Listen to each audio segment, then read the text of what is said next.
కూర్చొని మాకండి పోనీలే అనుకో ఇక్కడ కూర్చుంటుంటాడు. పోనీలే అని కూడా వదిలేస్తుంది అనుకో 4 రోజుల తర్వాత వాడే గంజాయికి రేపు నువ్వే వెళ్తుంటే అరే డబ్బులు ఇరా నీ జబ్బులకి అంటాడు. ఇవ్వకపోతే బ్లేడ్తో కోసేస్తాను. వాడికి తెలియదు నువ్వెవడో వాడే నీకేమవుతాడో ఏంది ఈ ఊరా ఈ పల్లె ఇక్కడ ఈ పంద అనేది కూడా అర్థం కాదు. వాడికి 100కు ఫోన్ చేయండి లేదా 112 ఏది ఉన్నా దాన్ని ఫోన్ కొట్టండి. మీ పేరు ఎవరికి చెప్పాం బయట పెట్టాం. ఎవరు కేసు ఇప్పుడు వచ్చే అబ్బాయి నేను ఒకసారి రాలేదు. ఇంతకుముందు 2 సంవత్సరాలు 2 సార్లు చేశాను కదా. ఇప్పుడు రా నేను ఉన్నాగా నేనే చెప్తున్నాగా వచ్చి మీ ఇంట్లోకి వచ్చి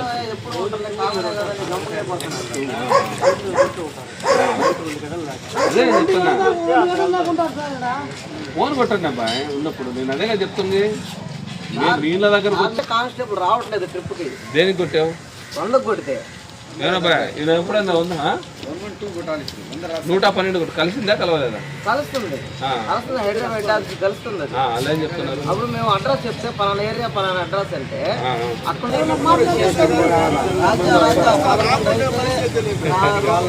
ఫోన్ చేస్తే వారు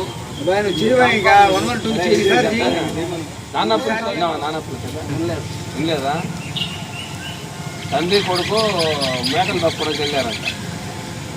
కొడుకులా ఒకసారి పులి వచ్చి ఎట్లా ఉంటుంది ఒకసారి అని చెప్పి పులి అన్నాడంట. పరిగెత్తుకుంటే ఒకసారి వచ్చాడు, 2 సార్లు వచ్చాడంట, 4 సార్లు వచ్చాడు, 5వసారి ఏమైంది? మీ పరిస్థితి కూడా ఏదో ఇంట్లో భార్యాభర్త తీసుకున్న దానికి పిలుకున్న దానికి సారి కొడుతున్నప్పుడు దాని యొక్క గ్రావిటీ తగ్గిపోద్ది. అరే వీళ్ళు ఊరికొరికి మనల్ని ఇబ్బంది పెడుతున్నారు కావాలని చేస్తున్నారు అనేది వస్తుంది. అవసరమైంది ఉపయోగించుకోండి, దాని యొక్క స్పెషాలిటీ ఉపయోగించుకోండి. మీరు ఫోన్ చేస్తుంటే మీకు ఒక సర్వర్ పనిచేస్తుంది, దాని మీద ఒక కంట్రోల్ రూమ్ పనిచేస్తుంది. కంట్రోల్ రూమ్ నుంచి స్టేషన్లో పనిచేస్తున్నారు, స్టేషన్లో కానిస్టేబుల్ వస్తున్నాడు. వర్క్ పక్కన పెట్టుకొని దానికి కేటాయిస్తుంటున్నాం, మిగతా అన్ని అడ్జస్ట్ చేసుకుని దానికి కేటాయిస్తున్నాం. అంత శ్రమను మీరు ఎందుకు వృధా చేస్తున్నారు? వాడుకోవాలి కదా. ఏదో ఊరికై చిన్న భార్యాభర్త అడుచుకుంటుంటారు, దానికి ఫోన్ కొడతారు, కాసేపు పట్టుకొని పోతారు. ఇలా 4 సార్లు కొడితే 5వసారి ఏమవుతుంది? మీరైనా మీరు మా ప్లేస్లో ఉన్న ఏమంటారు? రోజు నేను 11 మీరు సైరన్ అదే అందుకే అలాంటప్పుడు చేయాలబ్బా, అలాంటప్పుడే చేయాలి. వాళ్ళతో గొడవపడ మాకు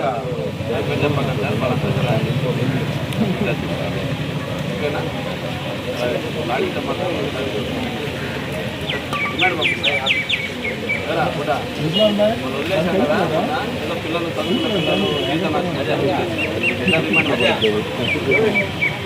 మొత్తం చెక్ చేసి 30 ఆటోలు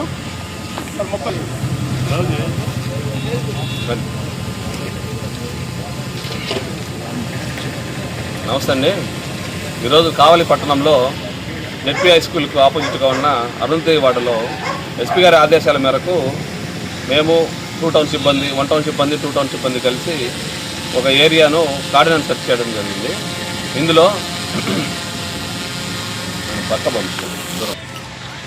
ఇందులో అన్నిలను చెక్ చేయడం జరిగింది. గతంలో ఇక్కడ గంజాయి సేవిస్తున్నారని చెప్పేసి ఒక ఆరోపణలు ఉన్నాయి. అందుకోసం ప్రతి ఇంటిని క్షుణ్ణంగా చెక్ చేయడం జరిగింది. అందులో ఉన్న సస్పెక్టెడ్ పర్సన్స్ అందరినీ పిలిపించేసి వాళ్ళలో ఉన్న ఒక యూత్ అంటే కాలేజీ వెళ్ళే పిల్లలు స్కూల్కి వెళ్ళే పిల్లలందరినీ కూడా పిలిపించి అసెంబుల్ చేసి వాళ్ళకి ఒక క్లాస్ ఇవ్వడం జరిగింది ఈరోజు. అదేవిధంగా రీసెంట్గా గంజాయి కేసులో ఉన్న పిల్లలను కూడా కౌన్సిలింగ్ చేయడం జరిగింది.